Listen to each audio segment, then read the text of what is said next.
प्रस्तावना। भविष्य अभी है। भविष्य की भविष्यवाणी करने का सबसे अच्छा तरीका है इसे स्वयं बनाना। Peter Diamandis, Singularity University. आगे क्या होगा?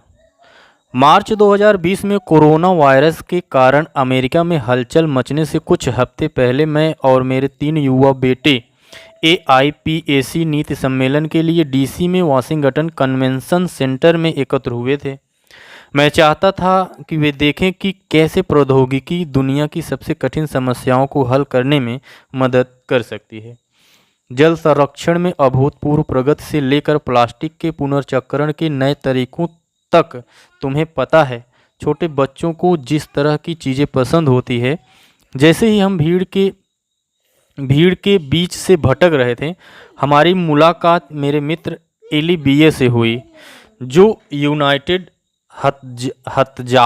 हतजालाह के संस्थापक हैं, जो एक इजरायली गैर लाभकारी संस्था है जिसने आपातकालीन देखभाल में क्रांति ला दी है। ऐसे कुछ ही लोग हैं जिनकी मैं अधिक प्रशंसा करता हूँ। पिछले 20 वर्षों में एली ने हजारों लोगों की जान बचाने के लिए स्वयंसेवी EMT यानी आपातकालीन चिकित्सा तकनीशियन, यहूदियों, ईसाइयों और मुसलमानों सहित अन्य लोगों को एक साथ लाया है। उनके सर्वोत्तम नवाचारों में से एक उबर जैसा ऐप है जो आपातकालीन देखभाल की आवश्यकता वाले किसी भी व्यक्ति को पास में उपलब्ध EMT यानी आपातकालीन चिकित्सा तकनीशियन से जोड़ता है। ये स्वयंसेवी आपातकालीन कर्मचारी अक्सर एम्बुसाइकिल मिनी एम्बुलेंस के रूप में कार्य करने के लिए मोटरसाइकिलों को परिष्कृत किया जाता है से यात्रा करते हैं, जो यातायात से निपटने के लिए काफ़ी फुर्तीली होती है। इजराइल और अन्य जगहों पर एली और कंपनी ने ज़रूरतमंद लोगों के लिए प्रतिक्रिया समय में भारी कटौती करने में मदद की है। हमें नहीं पता था कि एली को जल्द ही इसकी सख्त ज़रूरत होगी, क्योंकि हमारी मुलाकात के तुरंत बाद उन्हें खुद ही कोविड-19 के जानलेवा मामले का सामना करना पड़ा था। मेरे बच्चों ने एली को गले लगाया और उसने हमें अपना बूथ दिखाया। तीनों लड़के ईडेन, ओरेन और यानीव ने यह अनुभव करने के लिए आभासी वास्तविकता का चश्मा पहना हुआ था कि यूनाइटेड हतजालाह स्वयंसेवक के रूप में काम करना कैसा होता है। जैसे ही उनके चेहरे खिल उठे, मुझे न केवल भविष्य के बारे में बल्कि दुनिया को एक बेहतर जगह बनाने के लिए प्रौद्योगिकी की क्षमता के बारे में आशावादी महसूस हुआ। जब मैं बूढ़ा हो जाऊंगा, मेरे सबसे बड़े बेटे ईडेन ने मुझसे कहा, मैं कार नहीं चलाना चाहता, मैं एम्बुसाइकिल चलाना चाहता हूँ और जिंदगियाँ बचाना चाहता हूँ। मैं इससे अधिक गौरवान्वित नहीं हो सकता था। जैसे ही हम चले गए, मेरे बीच वाले बच्चे ओरेन ने मेरा हाथ पकड़ लिया और मुझे अपने चेहरे के पास खींचकर पूछा, लेकिन आगे क्या है बाबा? उसका मतलब दोपहर के लिए हमारी योजनाओं से नहीं था। कुछ सप्ताह बाद मुझे और मेरे बेटे को हमारे लिविंग रूम में एक स्क्रीन के चारों ओर एक साथ क्वारंटाइन कर दिया गया। एक स्पेसएक्स विमान pad 39A Kennedy space centre से लॉन्च होने वाला था। लड़कों ने खुले मुंह से मिशन नियंत्रण को आदेश देते देखा, 3, 2, 1 ब्लास्ट ऑफ। जब अंतरिक्ष यान अंतर्राष्ट्रीय अंतरिक्ष स्टेशन की ओर तेजी से बढ़ रहा था, तब हमने लगातार 19 घंटे तक उस पर नज़र रखी। जब चालाक दल ड्रैगन डॉक किया गया और अंतरिक्ष यात्री अपने कैप्सूल से मुस्कुराते हुए बाहर निकले, तो उन्होंने इतिहास रच दिया। नासा के साथ वाणिज्यिक समझौतों के तहत कार्गो ले जाने वाला यह ISS के साथ जोड़ने वाला पहला निजी अंतरिक्ष यान था। आगे क्या होगा? ओरेन ने मुझसे फिर पूछा। मेरे बच्चे यह जानने के लिए और भी अधिक उत्सुक थे कि मैं उन्हें बताऊं कि भविष्य कैसा होने वाला है और पृथ्वी की सबसे भयावह समस्याओं के समाधान के लिए वैज्ञानिक और नवप्रवर्तक आज क्या कर रहे हैं। मैंने उन्हें स्टार ट्रैक के बारे में कहानियाँ सुनाई, ऑर्बिट में अंतरिक्ष यान की 3D प्रिंट करने वाले प्रिय आविष्कारक, शाकाहारी शोधकर्ता जो एक प्रयोगशाला में मांस की संरचना और रासायनिक संरचनाओं की नकल करते हैं, और पागल वैज्ञानिकों जो जीन को काटकर और चिपकाकर इंसानों को भयानक विकारों से बचाते हैं, जैसे कि वे माइक्रोसॉफ्ट वर्ड के अक्षर हों। फिर उनकी तरह ही अपनी जिज्ञासा को शांत करने के लिए मैंने खुद को और अधिक की तलाश में पाया। भविष्य के इतिहास को आकार देने वाले आज सबसे प्रभावशाली अन्वेषक कौन है? इस वर्तमान क्षण में भूख, प्रदूषण और ग्लोबल वार्मिंग से संकटग्रस्त मनुष्य एक महत्वपूर्ण मोड़ पर है। हम खुद को विलुप्त होने की ओर ले जाने के पहले से कहीं ज़्यादा करीब हैं, लेकिन हम प्रचुरता और उल्लेखनीय धन के युग में भी हैं, जो उस तरह के नवाचार को बढ़ावा दे रहा है जो हमें मूल रूप से हमारे भाग्य को बदलने की अनुमति दे सकता है। बीमारों को ठीक करना, भूखों को खाना खिलाना, गरीबी उन्मूलन और ग्रह को ठीक करना नेक्स्ट 13 गेम चेंजिंग इनोवेशन की कहानी बताता है, जो हमारी प्रजाति को लेने वाले समाज से देने वाले समाज में बदलने के लिए तैयार है। इसे मानवता 2.0 कहें। निम्नलिखित पृष्ठों में प्रदर्शित प्रत्येक उद्यम उनके पीछे के विचारों और कर्ताओं के साथ पहले से ही मानव इतिहास पर एक बड़ा बाहरी प्रभाव डाल रहा है। आने वाले दशकों में आगे क्या होगा, यह वास्तव में असाधारण नवाचार लाने के लिए घातीय सोच का लाभ उठाने की हमारी बढ़ती क्षमता से तय होगा, जो हमारी वर्तमान कल्पना से कहीं परे है। ऐसी प्रौद्योगिकियां जिनका उपयोग अगर अच्छे के लिए किया जाए तो वे हमें दुनिया को कहीं बेहतर बनाने में मदद करेंगी। व्यवधान का विस्फोट। आधी सदी से भी पहले पर्सनल कंप्यूटर के आविष्कार से बहुत पहले इंजीनियर से उद्यमी बने गॉर्डन मूर को इलेक्ट्रॉनिक्स नामक एक व्यापार प्रकाशन के संपादक से एक पत्र मिला था। इंटेल नामक एक अज्ञात सेमीकंडक्टर फर्म के सह संस्थापक मूर को यह जानकर खुशी हुई कि पत्रिका चाहती थी कि वह उनकी 35वीं वर्षगांठ के लिए एक लेख लिखें। विषय पावर कंप्यूटर के सर्किट में परिवर्तन से समाज पर क्या प्रभाव पड़ेगा। मूर इतने उत्साहित थे। उन्होंने पत्र के शीर्ष पर अपने लिए एक बड़ा नोट लिखा, गो गो। मूर ने जवाब दिया, मुझे इस क्षेत्र में भविष्य की भविष्यवाणी करने का अवसर अनूठा लगता है और तदनुसार एक योगदान तैयार करने में मुझे खुशी होगी। मूर ने जो आविष्कार किया वह हमारे द्वारा उपयोग की जाने वाली तकनीक और हमारे जीने के तरीकों को मौलिक रूप से बदल देगा। उन्होंने निष्कर्ष निकाला कि हमारे कंप्यूटरों को चलाने वाले माइक्रोचिप्स की शक्ति हर साल दोगुनी हो जाएगी, और जब उन्होंने विचार किया कि दुनिया के लिए इसका क्या मतलब हो सकता है, तो वह घरेलू computer, cell phone, self driving कारों और स्मार्ट घड़ियों के आविष्कार की भविष्यवाणी करने में भी कामयाब रहे।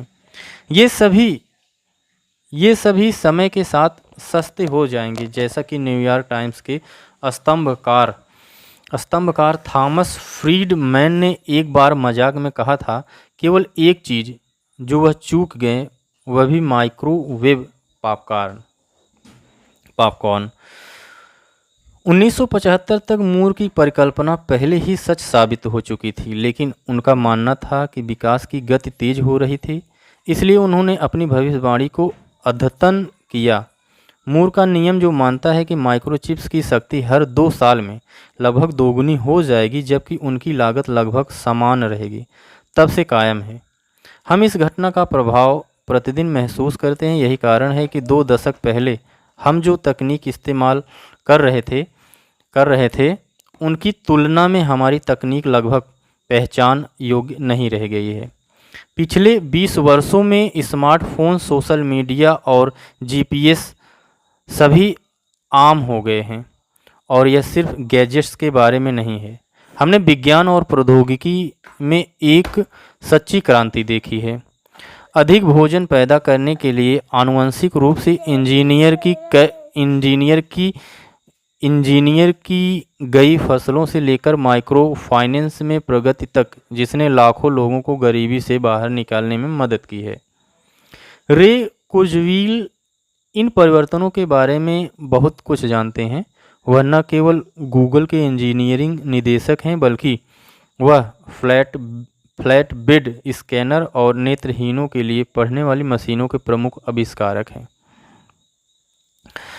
मूर के नियम का उपयोग करते हुए उन्होंने आधुनिक दुनिया में कुछ सबसे आश्चर्यजनक तकनीकी परिवर्तनों की भविष्यवाणी की। कुर्जवील द्वारा 30 वर्षों में की गई 147 भविष्यवाणियों पर 2010 की एक रिपोर्ट में 15 पूरी तरह से सही निकली, 12 अनिवार्य रूप से सही थी, 17 आंशिक रूप से सही थी और केवल 3 गलत थी। अन्य बातों के अलावा कुर्जवील ने सोवियत संघ के पतन, बिना हिलने डुलने वाले हिस्सों वाले कंप्यूटर, चेहरे की पहचान करने वाले सॉफ्टवेयर, आवाज़ सक्रिय टाइपराइटर, रोबोटिक कृत्रिम अंग जो पैरापेगिक्स को चलने की अनुमति देते हैं और एक पूरी तरह से परिपक्व क्लाउड कंप्यूटिंग नेटवर्क की भविष्यवाणी की थी। अपनी 1999 की पुस्तक the age of spiritual machines में कुर्जवील ने मानव इतिहास का विश्लेषण करने के लिए मूर के ढांचे का उपयोग किया, यह तर्क देते हुए कि घातीय वृद्धि एक हालिया घटना नहीं है, बल्कि कुछ ऐसा है जो हमने हजारों वर्षों से देखा है। उन्होंने इसे त्वरित रिटर्न का नियम कहा। उन्होंने लिखा, 19वीं शताब्दी तक तकनीकी परिवर्तन पिछले 900 वर्षों की तुलना में तेज गति से हो रहा था और इसमें भाप इंजन, इलेक्ट्रिक टेलीग्राफ और गैस प्रकाश व्यवस्था जैसे नवाचार शामिल थे। 20वीं सदी के पहले कुछ दशकों में पूरी पिछली सदी की तुलना में अधिक तकनीक प्रगति देखी गई। कारों और हवाई जहाज़ से लेकर रेडियो प्रसारण तक कुर्जवील पूरी तरह से आश्वस्त करते हैं कि वैश्विक तकनीक प्रगति की दर तेज़ी से बढ़ती रहेगी। उनका कहना है कि 21वीं सदी में हम 100 साल की प्रगति का अनुभव नहीं कर पाएंगे, यह 20,000 साल की प्रगति के समान होगी। उनका अनुमान है कि अगले कुछ दशकों में विज्ञान कथा उपन्यासों के पन्नों से आमूल-चूल तकनीकी बदलाव देखने को मिलेंगे। कुर्जवील के अनुसार इस दशक के अंत तक मनुष्य अधिकांश बीमारियों का इलाज करने में सक्षम हो जाएगा। हम मस्तिष्क को रिवर्स इंजीनियरिंग करने और पार्किंसंस और अल्जाइमर जैसे तंत्रिका संबंधी विकारों सहित दुर्बल करने वाली बीमारियों के इलाज के लिए नैनोबॉट्स का उपयोग करने में सक्षम होंगे और परिणाम स्वरूप हमारा जीवन काल नाटकीय रूप से बढ़ जाएगा। ऊर्जा के बारे में उनकी भविष्यवाणियों के भी उतने ही दूरगामी प्रभाव हैं। 2030 में हमारे पास कुल नवीकरणीय ऊर्जा होगी, कुर्जवील कहते हैं, और यह सस्ती होगी। उनका कहना है कि सौर ऊर्जा मानव जाति की कुल मांग को पूरा करेंगी, जिसका अर्थ है स्वच्छ हवा और कम युद्ध। उनकी सबसे चौंकाने वाली भविष्यवाणियों में आभासी वास्तविकता और कृत्रिम बुद्धिमत्ता शामिल है। कुर्जवील का मानना है कि 2029 तक कंप्यूटर मनुष्यों के बराबर या उनसे अप्रभेद्य बुद्धिमान व्यवहार प्रदर्शित करेंगे, जिसमें प्रेम, रोमांस और हास्य की क्षमता भी शामिल है। आर्टिफिशियल इंटेलिजेंस यानी AI अंततः मानव उपयोगकर्ताओं के व्यक्तित्व और प्राथमिकताओं पर प्रतिक्रिया देगी और हम वास्तविक मानव कंप्यूटर संबंध बनाएंगे। लेकिन यह वह आंदोलन भी है जिसमें AI हमसे आगे निकल जाता है, क्योंकि सुपर इंटेलिजेंट मशीनें उन विचारों की कल्पना करने की क्षमता हासिल कर लेती हैं जिनके बारे में किसी इंसान ने कभी नहीं सोचा होगा। 2030 के दशक की शुरुआत तक कुर्जवील का मानना है कि हम मानव मस्तिष्क की प्रतिलिपि बनाने और उसे इलेक्ट्रॉनिक प्रारूप में पुनः पेश करने में सक्षम होंगे। इस बिंदु पर मनुष्यों को मांस, रक्त या हड्डियों की आवश्यकता नहीं होगी और हम पारंपरिक अर्थों में नहीं मरेंगे। हम सिर्फ ताज़ा अंगों को 3D प्रिंट करेंगे। वह कहते हैं कि जब हम पुराने कंप्यूटर से नए कंप्यूटर में बदलते हैं तो हम अपनी सारी फाइलें फेंक नहीं देते हैं, बल्कि हम उन्हें कॉपी करते हैं और नए हार्डवेयर पर पुनः इंस्टॉल करते हैं। यही बात हमारे शरीर पर भी लागू होगी। 2045 तक और भी बड़े बदलाव आएंगे, हालांकि हम शायद ही उन्हें समझ सकें, क्योंकि हमारे दिमाग में यह विश्वास बना हुआ है कि भविष्य तेजी से नहीं बल्कि रैखिक और पूर्वानुमानित रूप से विकसित होगा। कुर्जवील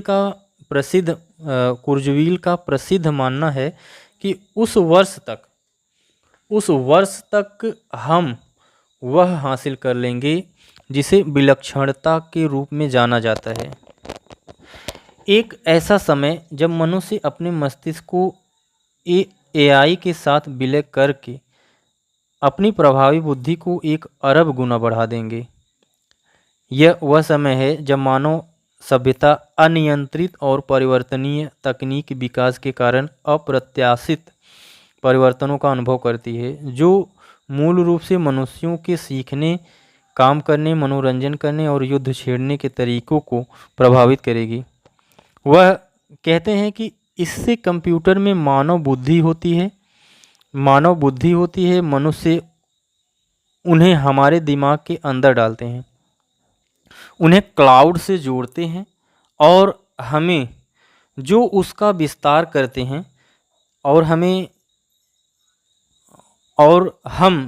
विस्तार करते हैं कुर्जवील की आश्वस्त करने वाली भविष्यवाणियाँ टर्मिनेटर की तुलना में Star Trek the next generation की तरह अधिक लगती है। यह बात निक बोस्ट्रोम जैसे भविष्यवादियों के लिए व्यर्थ नहीं है, जो मानते हैं कि जब विलक्षणता आएगी तो इस बात की प्रबल संभावना है कि मशीनें या तो मनुष्य को गुलाम बना लेंगी या नष्ट कर देंगी। बोस्ट्रोम एक ऐसे AI की कल्पना करता है जो पृथ्वी से उत्पन्न होने वाले बुद्धिमान जीवन को नष्ट कर देगा या इसकी क्षमता को अस्थायी रूप से और भारी रूप से कम कर देगा। अमेरिकी रक्षा थिंक टैंक रैड कॉर्पोरेशन ने चेतावनी दी है कि सैन्य अनुप्रयोगों में AI का उपयोग 2040 तक परमाणु युद्ध को जन्म दे सकता है। यहाँ तक कि 21वीं सदी की सबसे नवोन्मेषी कंपनियों में से 2 स्पेस एक्स और टेस्ला के संस्थापक एलोन मस्क ने भी AI को परमाणु हथियारों से भी अधिक खतरनाक कहा है। उनका भी मानना है कि AI में सुधार की दर तेजी से बढ़ रही है और यह लोगों की समझ से कहीं अधिक सक्षम है। जैसा कि उन्होंने एक बार ट्विटर पर लिखा था कि राष्ट्रीय स्तर पर AI श्रेष्ठता के लिए प्रतिस्पर्धा तीसरे विश्व युद्ध का सबसे संभावित कारण है। हम यूटोपिया या डायस्टोपिया की ओर जा रहे हैं या नहीं, या बीच में कुछ अनाकार हैं। यह आने वाले कुछ वर्षों में मानवता द्वारा लिए जाने वाले निर्णयों पर निर्भर करेगा। प्रगति का विरोधाभास। एक प्रजाति के रूप में हमारे पास नई तकनीक से जूझने और उसमें गड़बड़ी करने का हजारों वर्षों का अनुभव है। बाइबल में उत्पत्ति ईश्वर जैसी स्थिति प्राप्त करने की आशा में आकाश में ऊंचे चढ़ने के लिए ईंटों का उपयोग करने वाले प्रारंभिक मनुष्य की कहानी बताती है। यह देखते हुए कि समाज अपने रास्ते से भटक गया है, भगवान ने मानववाणी को भ्रमित करने का फैसला किया ताकि हम एक दूसरे को समझ सकें। फिर हमें दुनिया भर में बिखेर दिया। या तो कहानी इस प्रकार है, किसी भी तरह बेबेल की मीनार का नैतिक सिद्धांत कायम है। मनुष्य को भगवान की भूमिका नहीं निभानी चाहिए और अगर कुर्जवील की भविष्यवाणियों का एक अंश भी सच होता है तो चीज़ें बेहद बाइबिल जैसी होने वाली है। अकेले पिछले 50 वर्षों ने प्रौद्योगिकी के वादे और खतरों को काफ़ी हद तक राहत दी है। हमारा जीवन काल 2 गुना से अधिक हो गया है। प्रति व्यक्ति आय लगभग हर जगह 3 गुना हो गई है और भोजन और ऊर्जा की लागत क्रमशः 13 और 20 गुना गिर गई है। लेकिन हमारी दुनिया भी इतनी तेज गति से बदल गई है कि हमें अनुकूलन के लिए संघर्ष करना पड़ा है और हम सभी व्यापार में प्रगति के लिए अधिक भयावह प्रभावों को स्वीकार करने या अनदेखा करने के लिए तैयार हैं। बीमारियों को ठीक करने के लिए जेनेटिक इंजीनियरिंग का उपयोग करने से ड्रग कार्टेल को जीवों को कृत्रिम रूप से बदलने और अवैध नशीले पदार्थ बनाने की क्षमता भी मिलती है। मुफ्त शिक्षा का लोकतंत्रीकरण करने वाले उन्हीं प्लेटफार्मों ने अपराधियों को एक ही की स्ट्रोक से बैंकों को लूटना भी सिखाया है। जिस कंप्यूटर तकनीक ने हमें स्वायत्त रूप से एक स्थान से दूसरे स्थान तक जाने की अनुमति दी है, वह अनिवार्य रूप से एक आतंकवादी को दूर से आत्मघाती हमले का समन्वय करने की भी अनुमति देगी। 2020 में सोशल मीडिया ने हमें एक महामारी के दौरान जुड़े रहने की अनुमति दी और अन्य बातों के अलावा पुलिस दुर्व्यवहारों का दस्तावेजीकरण करने में महत्वपूर्ण भूमिका निभाई। लेकिन यह प्रचार और गलत सूचनाओं को भी बढ़ावा देता रहा, जिसे अगर अनियंत्रित छोड़ दिया गया तो सोशल इंजीनियरिंग का भविष्य भव्य और भयानक पैमाने पर खराब हो सकता है। हमने अपने व्यक्तिगत डेटा के निर्बाध संग्रह की भी अनुमति जारी रखी है। हमें उन लोगों तक खरीदा और बेचा जाता है जिन्हें हम अभी तक पूरी तरह से नहीं समझते हैं और समाज के लिए इसके दूरगामी प्रभाव होने की पूरी गारंटी है। और कई देशों ने महामारी को रोकने के लिए जिस तकनीक का उपयोग किया, कनेक्टेड वेरिएबल्स, लोकेशन ट्रैकिंग, चेहरे की पहचान, वह भी हमारी गोपनीयता पर हमला करने, विरोध प्रदर्शनों को तोड़ने और नस्लीय प्रोफाइल का दुरुपयोग था।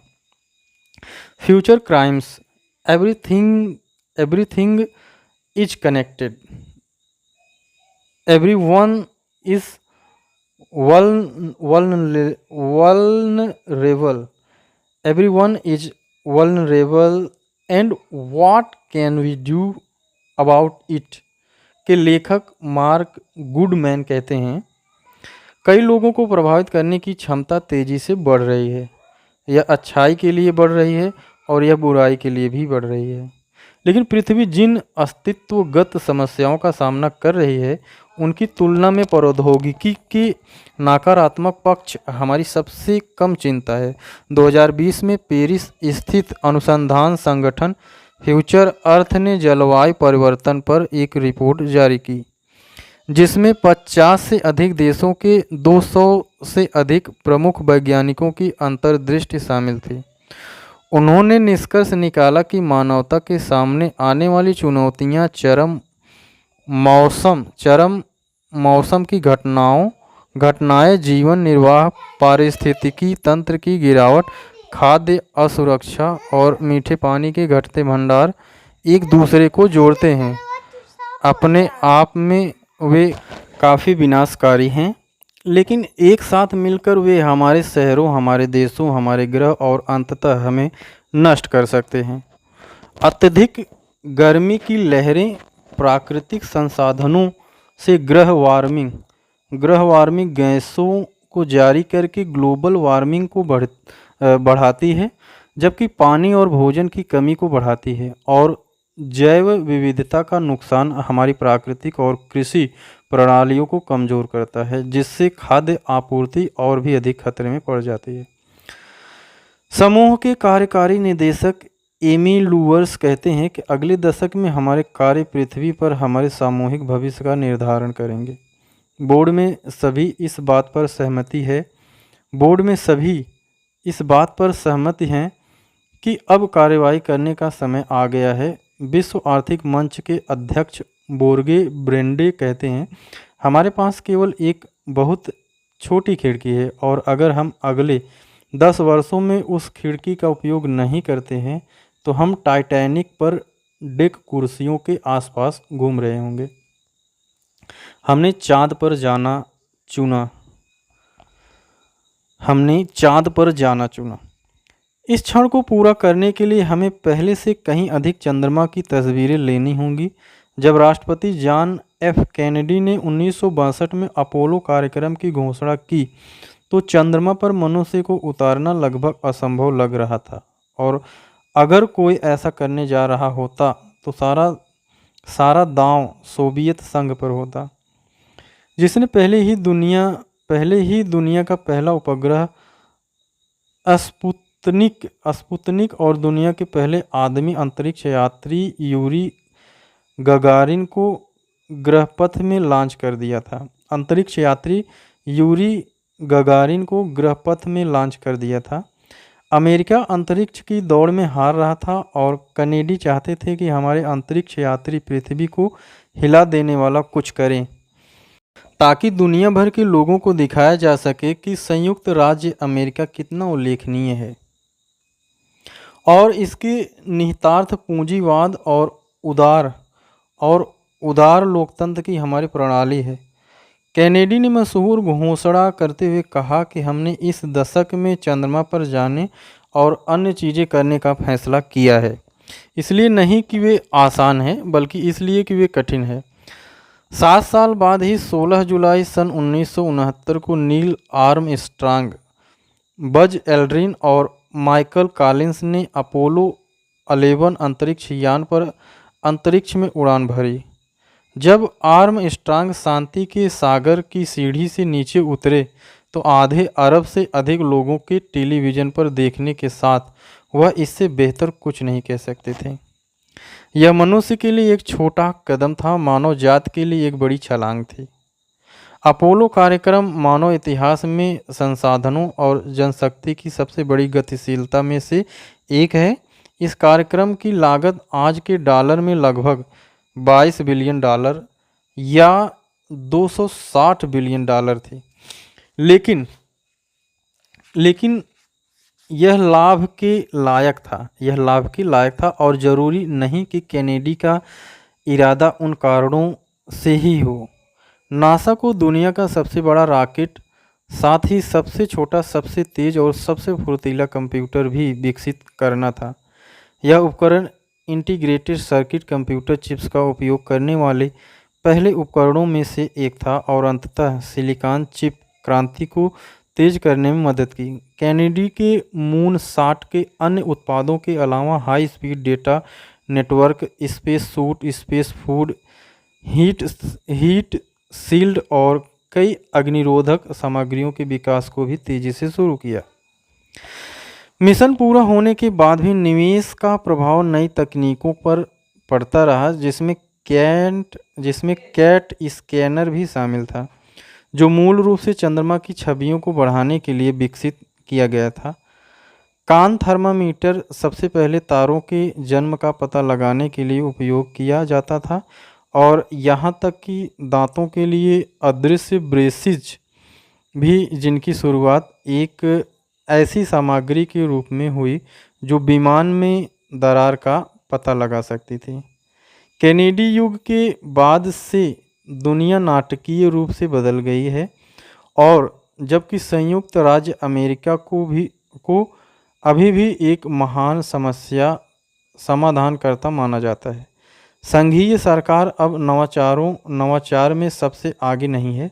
कुछ लोगों को उम्मीद है कि निकट भविष्य में चंद्रमा की तस्वीरों पर सरकारी खर्च बढ़ेगा, जिसका एक कारण वाशिंगटन में पक्षपातपूर्ण गतिरोध है। सौभाग्य से उद्यम पूंजीपतियों और उद्यमियों ने मून शॉट्स में रुचि बढ़ा दी है। कभी कभी काफ़ी शाब्दिक रूप से उनकी मदद से संयुक्त राज्य अमेरिका ने घोषणा की है कि यदि पहले नहीं तो वह 2024 तक मनुष्यों को चंद्रमा पर वापस भेजने का इरादा रखता है। अब आकाशीय पिंड पर पानी पाया गया है जो पीने के पानी और ईंधन दोनों के स्रोत के रूप में चंद्र आधारों के भविष्य पर गहरा प्रभाव डालेगा और गहरे अंतरिक्ष की खोज को आगे बढ़ाएगा।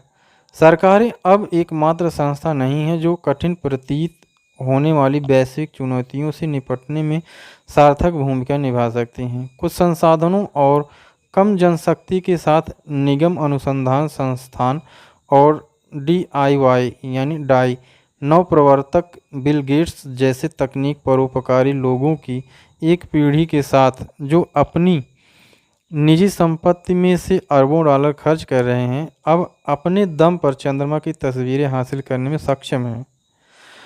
अगर हमें इस सदी की चुनौतियों का सामना करना है, जलवायु परिवर्तन से लेकर भोजन की कमी तक, तो दुनिया भर की सरकारों, कंपनियों और उद्यमियों को एक साथ काम करने और उस प्रकार की साहसिक रचनात्मक सोच का उपयोग करने की आवश्यकता होगी जो हमें चाँद तक ले गई। जैसा कि एक्स्ट्रो टेलर गूगल एक्स के निदेशक, एक अनुसंधान और विकास सुविधा जो मौलिक नई तकनीकों का निर्माण करती है, बताते हैं कि मूनशॉट्स दुस्साहसी परियोजनाओं और शुद्ध विज्ञान कथाओं के बीच धुंधले क्षेत्र में रहते हैं। उनका दावा है कि यह प्रौद्योगिकी की तुलना में रचनात्मकता में लगभग अधिक अभ्यास है। कई लोग पहले से ही इस मानसिकता को अपना रहे हैं। उनमें भविष्यवादी और एक्स प्राइज फाउंडेशन के अध्यक्ष पीटर डायमेंडिस भी शामिल हैं, जो एक गैर लाभकारी संस्था है जो मानवता को लाभ पहुंचाने वाली तकनीकी विकास को प्रोत्साहित करने के लिए सार्वजनिक प्रतियोगिताओं को वित्त पोषित करती है। 2008 में उन्होंने और कुर्जवील ने सिंगुलैरिटी यूनिवर्सिटी की स्थापना की, एक स्कूल जो लगभग विशेष रूप से मून शॉट थिंकिंग पर केंद्रित है, जहां दुनिया के महानतम वैज्ञानिक, आविष्कारक, इंजीनियर और टेक्नोलॉजिस्ट उद्यमियों, निवेशकों और परोपकारी लोगों के साथ मिलकर दुनिया की सबसे गंभीर समस्याओं को हल करने में मदद करते हैं। यह विश्वविद्यालय विलक्षणता हासिल करने का प्रयास नहीं करता है, न ही यह डिग्री देता है। इसका लक्ष्य छात्रों को बायोटेक, नैनोटेक, कृत्रिम बुद्धिमत्ता यानी AI, रोबोटिक्स, तंत्रिका विज्ञान और ऊर्जा प्रणालियों में प्रगति के बारे में पढ़ाना है। स्कूल की स्थापना के बाद से 150 से अधिक देशों के 10 लाख से अधिक लोगों ने स्कूल के कार्यक्रमों में भाग लिया है। मुझे 2018 में विशेषाधिकार मिला था और यह न केवल लोगों को भविष्य के बारे में सोचने के लिए आवश्यक ज्ञान देता है, बल्कि कई मामलों में उन्हें अपने विचारों को वास्तविकता बनाने के लिए आवश्यक धन तक पहुंचने में मदद प्रदान करता है। भाग लेने वाले प्रत्येक व्यक्ति से एक केंद्रीय प्रश्न पर ध्यान केंद्रित करने के लिए कहा जाता है, मैं कम से कम 1 अरब लोगों के जीवन पर सकारात्मक प्रभाव कैसे डाल सकता हूं और एक बड़ी वैश्विक चुनौती का समाधान कैसे कर सकता हूं। नज़रअंदाज करने के लिए बहुत बड़ा। इस पुस्तक में नवप्रवर्तकों का साक्षात्कार लेने और उनकी कहानियों में गहराई से उतरने से मुझमें विश्वास और आशावाद की ज़बरदस्त भावना पैदा हुई कि हम आगे आने वाली कठिन बाधाओं पर विजय पाने में सक्षम होंगे। आज हवाई यात्रा और इंटरनेट में प्रगति ने हमारी दुनिया को मुट्ठी के आकार तक सीमित कर दिया है। अब हम संपूर्ण अपोलो 11 मार्गदर्शन प्रणाली की तुलना में एक ही स्मार्टफोन में अधिक प्रसंस्करण शक्ति का उपयोग करते हैं। डायस्टोपिया की ओर बढ़ने का खतरा हमेशा बना रहता है, लेकिन जैसा कि कुर्जवील कहते हैं, यह मानव इतिहास में अब तक का सबसे अच्छा समय है। वर्तमान में विश्व जिस परिवर्तन से गुजर रहा है वह बहुत गहरा है और औद्योगिक क्रांति के प्रभाव को कहीं अधिक प्रभावित करेगा। सबसे ऊपर नेक्स्ट में सुलझाए गए मुद्दों के पीछे 3 मेगा ट्रेंड प्रेरक शक्तियां हैं: वैश्विक मध्यम वर्ग की वृद्धि, तेजी से शहरीकरण और भौतिक और तकनीकी कनेक्टिविटी में वृद्धि।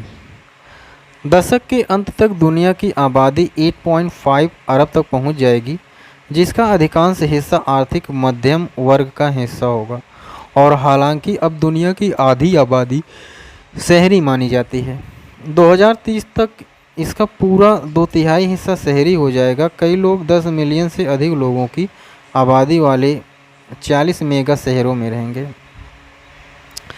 जॉन्स हॉपकिंस SAIS विदेश नीति संस्थान के वरिष्ठ फेलो अफसिन मौलावी कहते हैं, जॉन्स हॉपकिंस SAIS विदेश नीति संस्थान के वरिष्ठ फेलो अफसिन मौलावी कहते हैं, ये शक्तिशाली आर्थिक चालक अगले कई दशकों में हमारी दुनिया को नाटकीय रूप से बदलना जारी रखेंगे।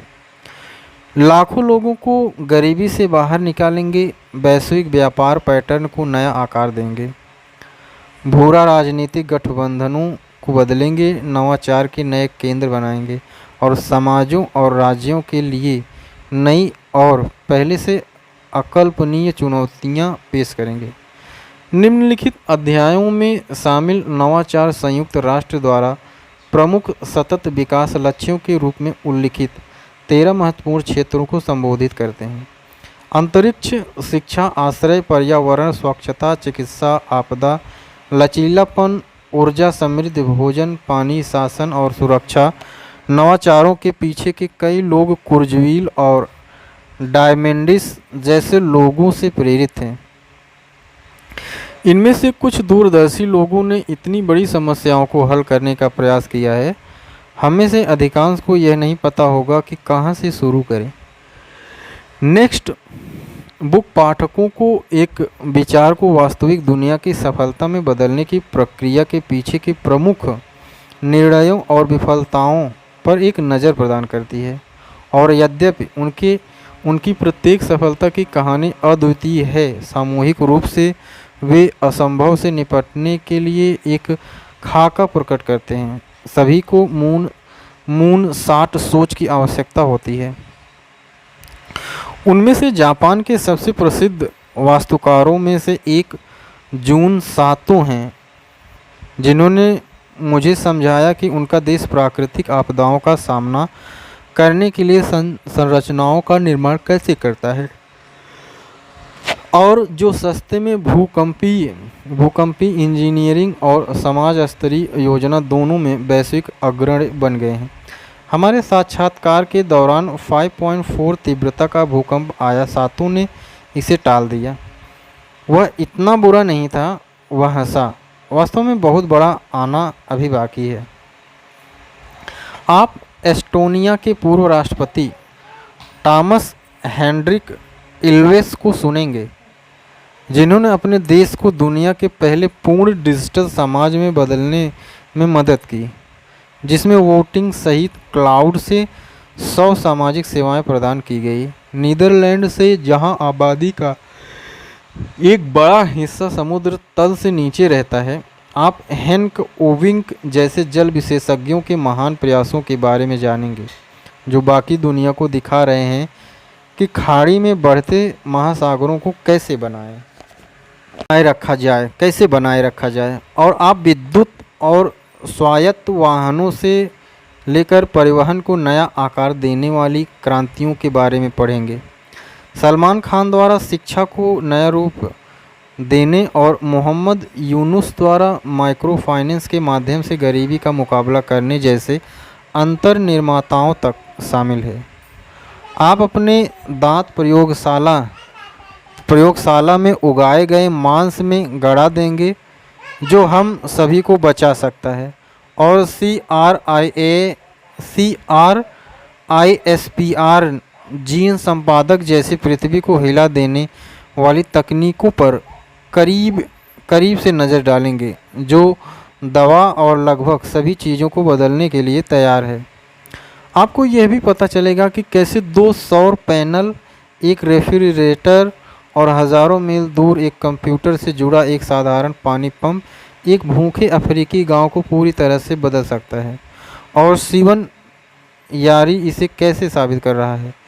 एक समय में एक परियोजना प्रभाव डाल रही है लाखों लोगों के जीवन पर, और आपको पता चलेगा कि कैसे एक प्रयोगात्मक जीरो ग्रेविटी 3D प्रिंटर द्वारा निर्मित एक छोटा रिंच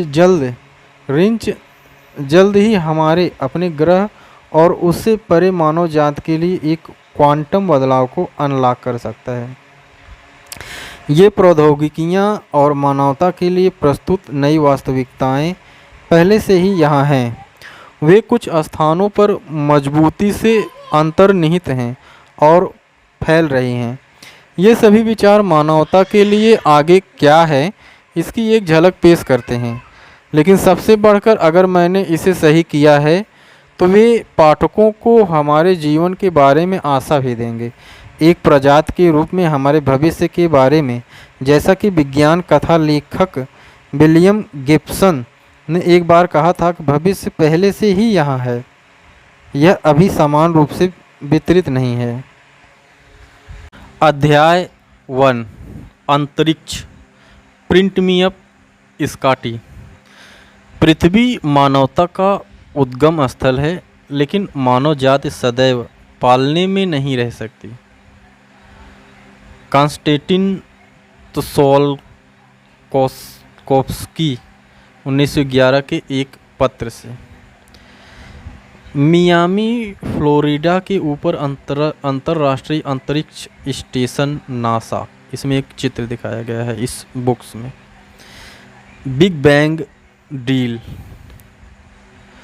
नवंबर 2014 में नासा के अंतरिक्ष यात्री बैरी बिलमोर ने अंतर्राष्ट्रीय अंतरिक्ष स्टेशन की छोटी खिड़की से बाहर देखा और चिंतित थे कि वह अपने बॉस को क्या बताने जा रहे हैं।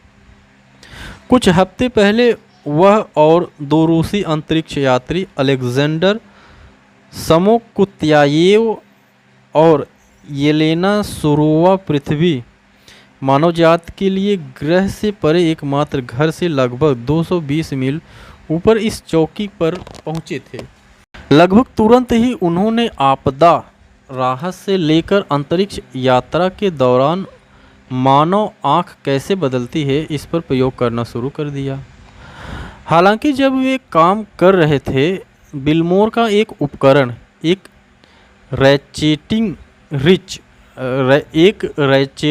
रिंच अंतरिक्ष यान में बह गया। वह कहते हैं कि अंतरिक्ष में चीज़ों का गायब हो जाना कोई असामान्य बात नहीं है। तुम्हारे पास सामान को यथास्थान रखने का गुरुत्वाकर्षण नहीं है।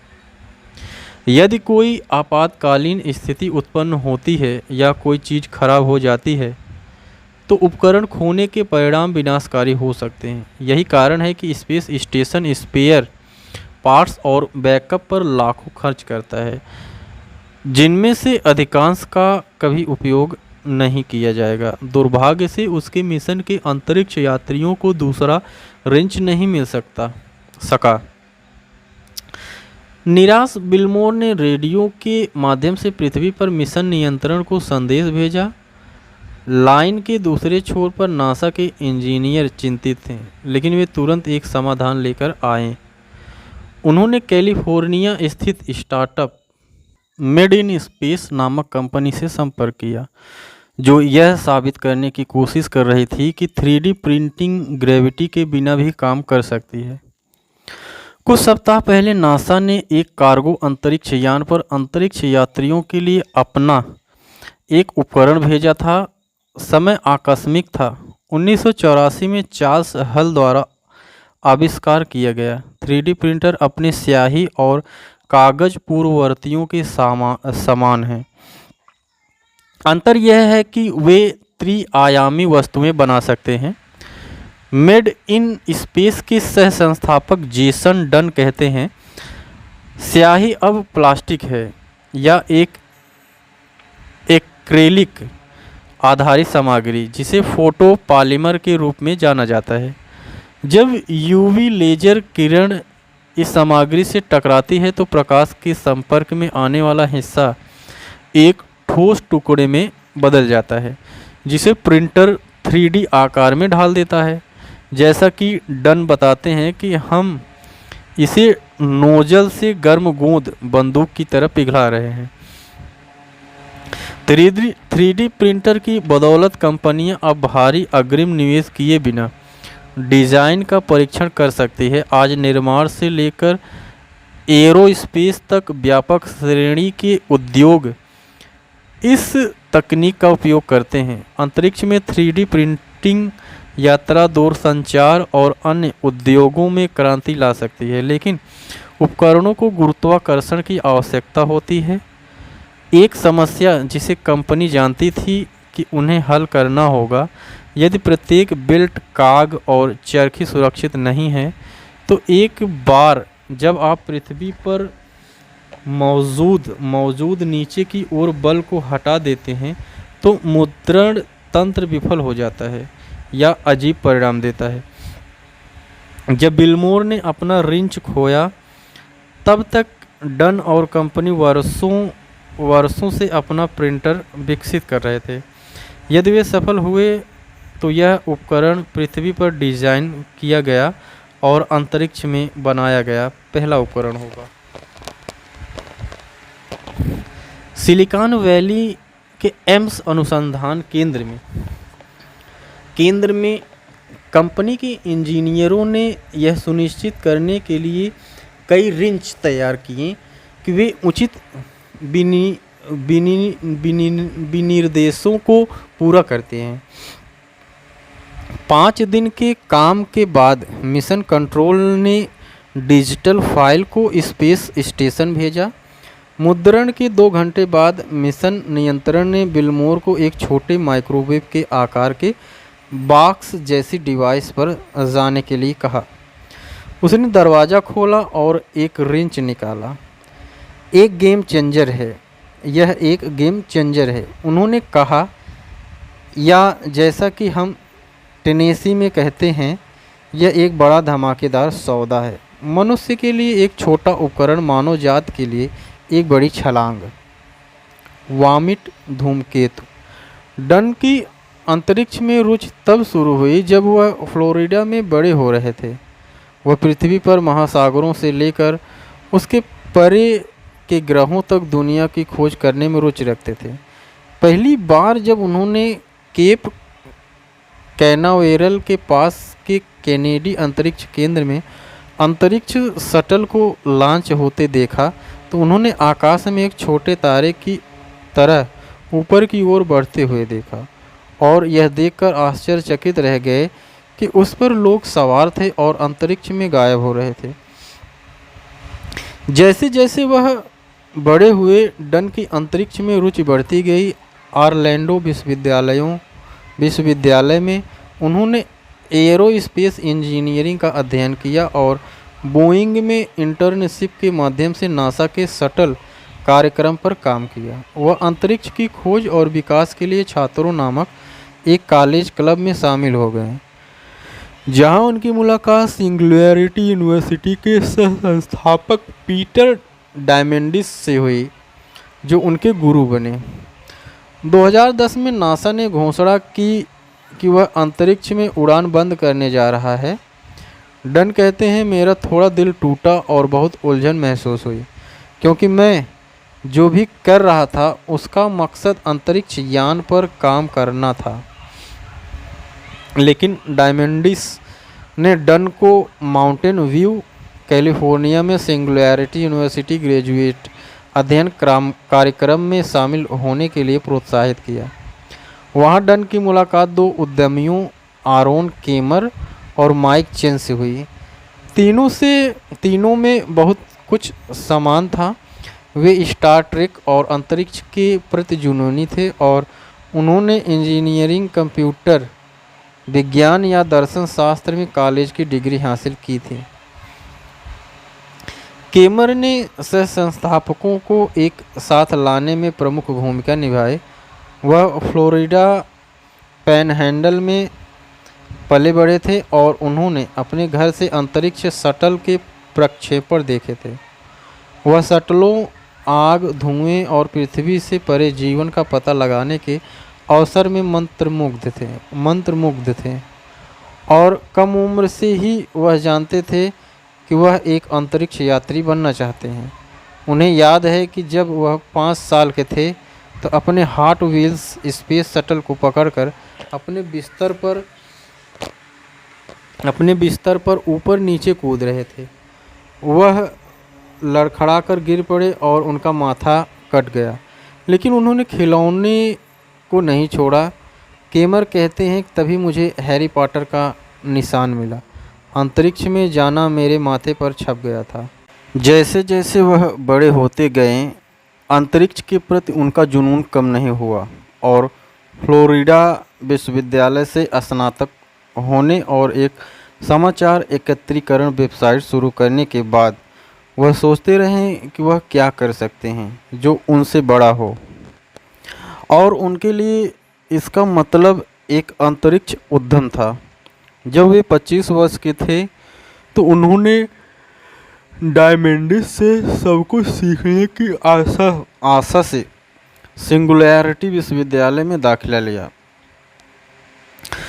जब वह कार्यक्रम में डन और चेन से मिले तो उन्हें तुरंत एहसास हुआ कि उन सभी की 3D प्रिंटिंग और बाहरी अंतरिक्ष में इसकी क्षमता में रुचि है।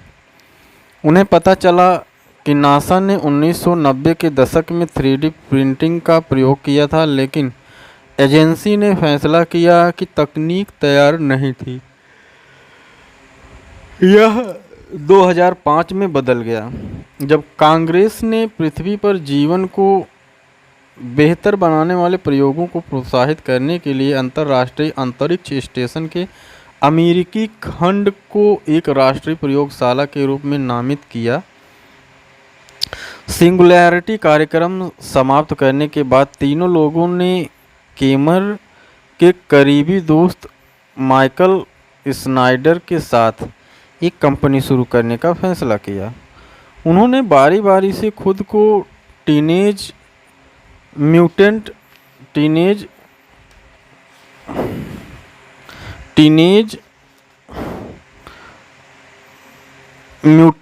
निंजा टर्टल्स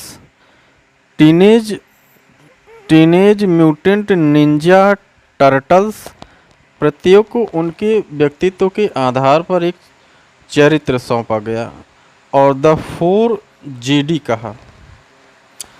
जैसे ही उन्होंने अपने कार्यालय को सजाया, उन्होंने इसे स्टार वार्स, द थोलियन वेब और मिरर के विज्ञान कथा पोस्टरों से भर दिया। उनके पास रिसेप्शन क्षेत्र में मिस्टर स्पार्क का एक आदमकद कार्डबोर्ड भी है। हम स्टार ट्रेक की तकनीक बना रहे हैं। डन कहते हैं कि 3D प्रिंटर के साथ रेप्लिकेटर और ट्रांसपोर्टर को एक साथ तैयार कर रहे हैं। अपनी कंपनी बनाने के तुरंत बाद केमर और डन अलाबामा में नासा के मार्शल स्पेस सेंटर गए, जहां उन्होंने अंतरिक्ष में 3D प्रिंटर लगाने का विचार रखा। यह अच्छा रहा और नासा ने अंततः उन्हें शिक्षाविदों और सरकारी एजेंसियों से जोड़ा और उन्हें अपने कम गुरुत्वाकर्षण वाले विमान पर प्रयोग करने की अनुमति दी, जिसे वामिट धूमकेतु के रूप में जाना जाता है। यह एक परिवर्तित यात्री जेट है जो उसी तरह उड़ता है जैसे रोलर कोस्टर चलता है। हर बार गोता लगाने पर यात्रियों को लगभग 20 सेकंड तक वजनहीनता का अनुभव होता है। इससे उन्हें विभिन्न प्रकार के 3D प्रिंटरों का परीक्षण शुरू करने की अनुमति मिली, यह देखने के लिए कि क्या वे पृथ्वी के गुरुत्वाकर्षण के बाहर काम करेंगे। मेड इन स्पेस ने तुरंत काम शुरू कर दिया। जुलाई से सितंबर 2011 तक कंपनी ने 10 उड़ानों पर 400 से अधिक परीक्षण किए। डन कहते हैं शून्य गुरुत्वाकर्षण की भावना को समझाना असंभव है। यह पूरी तरह से नया है। जब आप शिशु होते हैं, आपके पास वास्तव में कोई नई संवेदना या भावना नहीं होती। पहली 9 उड़ानों में कंपनी के प्रिंटर खराब हो गए। उबकाई रोधी गोलियों और नई तैरती अनुभूति के कारण टीम को अपने प्रयोगों के प्रत्येक भाग को स्वचालित करना पड़ा। वास्तविक समय पर निर्णय लेना असंभव था। सबसे पहले टीम ने जो कुछ भी छापा वह सब बेकार हो गया।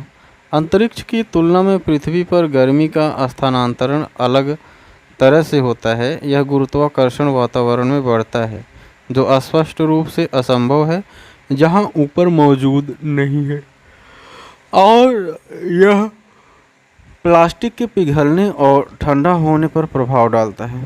मेड इन स्पेस के लिए एक मौका बचा था और इसे काम करने के लिए एक नया प्रिंटर डिजाइन करना था, जो एक कठिन कार्य था। टीम ने डिवाइस को दोबारा डिजाइन करने में कई दिन बिताए। अंततः चारों ने प्लास्टिक की परतों को एक साथ चिपकाने के लिए प्रिंटर की सतह के तनाव को समायोजित करने का प्रयास करने का निर्णय लिया। वे उड़ान में चढ़ गए, लेकिन उन्हें यह निश्चित नहीं लग रहा था कि उनकी मेहनत का फल मिलेगा।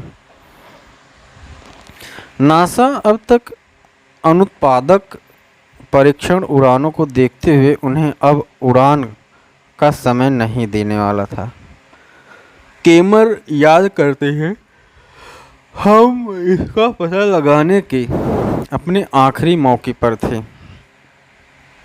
पायलट ने 10 से उल्टी गिनती की, फिर विमान को नियंत्रित करने वाली जॉयस्टिक को वापस खींच लिया।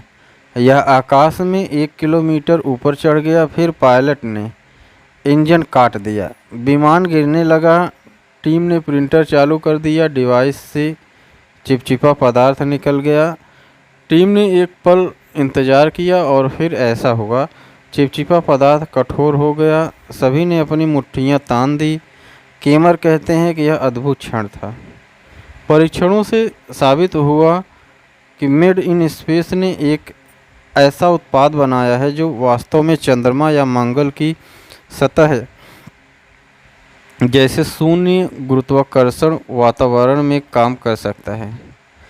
मेरे दिल में मैं हमेशा से जानता था कि ये लोग ही इसका पता लगाएंगे, कहते हैं यवोन कैगल, नासा के अंतरिक्ष यात्री और सिंगुलैरिटी विश्वविद्यालय के प्रशिक्षक, जिन्होंने अंतरिक्ष एजेंसी के लिए उनके संपर्ककर्ता के रूप में काम किया था। उनके पास इस चुनौती को हल करने का जुनून, उत्साह और दृढ़ संकल्प था। चाहे कुछ भी हो, नासा ने जल्द ही उन्हें एक 3D प्रिंटर बनाने का अनुबंध दिया जिसे एजेंसी अंतरिक्ष स्टेशन पर भेज सकती थी। और 2 साल के परीक्षण और त्रुटि के बाद मेड इन स्पेस का सपना विल्मोर रिंच के साथ वास्तविकता बन गया। आज कंपनी के उपकरण टूल को ठीक करके या वास्तविक समय में नए उपकरण बनाकर मिशन के जोखिम को कम करने में मदद कर सकते हैं। और भविष्य में डन का कहना है कि मनुष्य अंतरिक्ष स्टेशन पर बड़ी वस्तुओं को 3D प्रिंट करने में सक्षम होंगे। इसका मतलब ये हो सकता है कि हम ब्रह्मांड में गहराई तक यात्रा करने और अंतरिक्ष या अन्य ग्रहों पर पूर्वकालिक रहने में सक्षम होंगे। जैसा कि डन कहते हैं, हमें इसे बनाने की ज़रूरत है ताकि अंतरिक्ष में जाना हवाई जहाज़ पर चढ़ने जितना ही सुरक्षित हो।